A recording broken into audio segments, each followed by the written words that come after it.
Highway main road भयो यो सननटारको बस्तीपुर कट्ने बित्तिकै अनि यो बाटो सुरुवात भयो। हामीसँग हुनुहुन्छ दिव्यस मोक्तान। हेलो, उमा महेश्वर महादेव मन्दिर जाँदैछौँ हामी दुईजना। बाटोहरू यस्तै सिधा सजिलो छ। मन्दिर जाने बाटो चाहिँ राम्रै छ, धेरै ठाडो उकालो चाहिँ छैन। सबैजनालाई स्वागत छ। आज चाहिँ हामी उमा महेश्वर मन्दिर घुम्न गएको अवस्था। बाटो एकदम राम्रो छ, तपाईँहरू आउन सक्नुहुन्छ। हाम्रो यही हेटौँडा सननटारबाट बाटो हुँदै आउँदा एकदम सजिलो बाटो रहेको छ। कस्तो लागिरहेछ यो ठाउँ तपाईँलाई? एकदम रमणीय, एकदम दामी ठाउँ छ। शीतलमा पनि एकदम शीतल, बेस्ट जग्गा है। तपाईँहरू जोडी लिएर आउन सक्नुहुन्छ, साथीभाइ इष्टमित्र परिवार लिएर आउन। तपाईँहरूले देखिरहनु भएको चाहिँ यो उपमहेश्वर धार्मिक स्थल महादेवकै मन्दिर हो। यो ठाउँ आउनको लागि चाहिँ तपाईँहरू हेटौडाबाट बस्तीपुर हुँदै मेन रोडबाट हामी लगभग 20 मिनटको पैदल यात्रा पछि चाहिँ हामी मन्दिर प्रस्थान गरेका छौँ। र तपाईँहरूसँग गाडी स्कुटी बाइकहरू हुनेहरू चाहिँ यहीँसम्म आउन सक्नुहुन्छ। हामी चाहिँ अहिले मन्दिर प्रवेश गरिसकेका छौँ र अब मन्दिरबाट फेरि प्रवेशद्वारबाट चाहिँ हामी तल सिँढीबाट तल झर्दै यहाँ भएका भगवानहरूलाई बिस्तारै अब हामी दर्शन गर्दै अगाडि बढ्दै गर्नेछौँ। हामीसँग हुनुहुन्छ यता साथी। कस्तो रहेछ ब्रो हाम्रो यो मन्दिर? मन्दिर एकदम पवित्र, एकदम राम्रो शान्त वातावरणमा अवस्थित रहेको छ, जुन चाहिँ मानव निर्मित नभए एकदम प्राकृतिक चिजले एकदम भरिपूर्ण आफै उत्पत्ति भएको रहेछ। एकदम विश्वासका साथ आज हामी आज भित्र छिर्न पनि पायो। आउन सक्नुहुन्छ, तपाईँहरूले दर्शन गराउँछु म।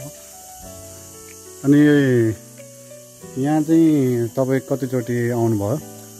म हजुर यो फर्स्ट टाइमै हो, यो पहिलो पटक नै हो। तपाईँलाई कस्तो अनुभव भइरहेछ? मलाई त एकदम पवित्र जग्गामा छिरेको, एकदम शान्त, एकदम मन पनि हलुका भएको सक्नुहुन्छ। जुन हाम्रो यो मन्दिर परिसरमा चाहिँ यो एकदम मानव निर्मित एउटा पुल बनाएको छ, जसले चाहिँ आउन जानलाई एकदम सहजीकरण गरेको छ। यो सबै देवादेवीहरू हुनुहुन्छ यहाँ। यो चाहिँ मानव निर्मित नभएर प्राकृतिक आफै निर्मित भएको यो देवी देवताहरू हुनुहुन्छ यता, तपाईँहरू देख्न सक्नुहुन्छ। अब हामी यहाँबाट यसरी माथि गएर यताबाट फेरि यता यो छेउसम्म जानुपर्छ। यो मूर्तिमा हामीले दर्शन गर्ने जुन समय रहेको छ, जुन चाहिँ बिहानको 8 बजीदेखि दिउँसोको 2 बजीसम्म खोल्ने रहेछ। र हामीलाई खासै ज्ञान नभएको कारण हामी चाहिँ अलि ढिला आइपुगेको थियो। भए पनि आज पुजारीजी अलि सन्चो हुनुहुन्न थियो, बिरामी थियो। यहाँकै स्थानीय र नजिकको स्थानीयवासीद्वारा हामी अनुमति लिएर हामी भित्र छिर्छु र दर्शन गर्छु भनेर रिक्वेस्ट गरेर चाहिँ उहाँहरूले चाहिँ हामीलाई एकदम समय मिलाइदिनु भएको छ।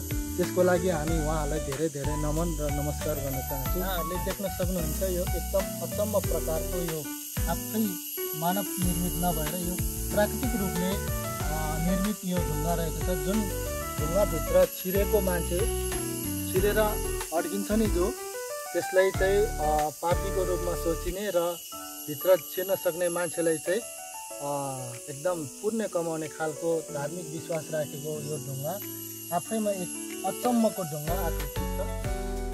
दर्शक महानुभावहरू, तपाईँहरूलाई म यो मूर्ति देखाउँदै क्रममा अझै पनि धेरै मूर्तिहरू छ जुन देवी देवताको छन्।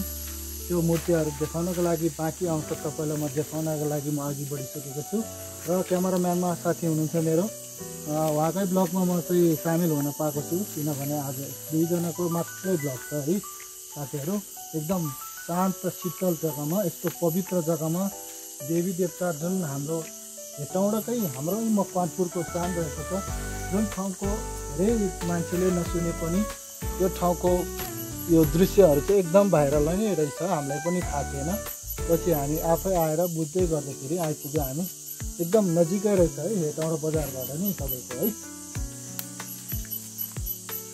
यहाँ देख्न सक्नुहुन्छ, यहाँ हाम्रो देवी देवताको मूर्ति छ जुन चाहिँ आफै प्राकृतिक रूपले निर्मित छन्। देख्न सक्नुहुन्छ एकदम शान्त स्थल घुम्दै गर्दाखेरि हामी लगभग यो भिडियोको अन्तिम चरणमा आइपुगेछौँ। अब हामी घरतिर पनि फर्किनु पर्ने हुन्छ, किनभने अबेर भएपछि गाडी पाउने समस्या पनि हुन्छ हामीलाई गाउँ जानलाई चाहिँ। तर बजार आउनको लागि तपाईँले यो हाइवेबाट चाहिँ त्यसरी नै तपाईँले गाडी भेट्न सक्नुहुन्छ। हेर्नुहोस् त यहाँ देवी देवताहरूको मूर्ति जुन प्राकृतिक रूपमा नेचुरल एकदम शीतल जग्गामा 3-4 क्षेत्रमा रहेको छ। यहाँको 108वटा शिवलिङ्गको साथमा र यो नेचुरल रूपमा बनेका हाम्रा मूर्तिहरू एकदम लस्करै देख्न पाउँदाखेरि एकदम रमाइलो र आत्मा शान्तिको अनुभूति गरेको चाहिँ अब सबै मूर्तिहरू सबै देवी देवताहरूलाई दर्शन गरेर अब हामी चाहिँ बिदा हुन्छौँ।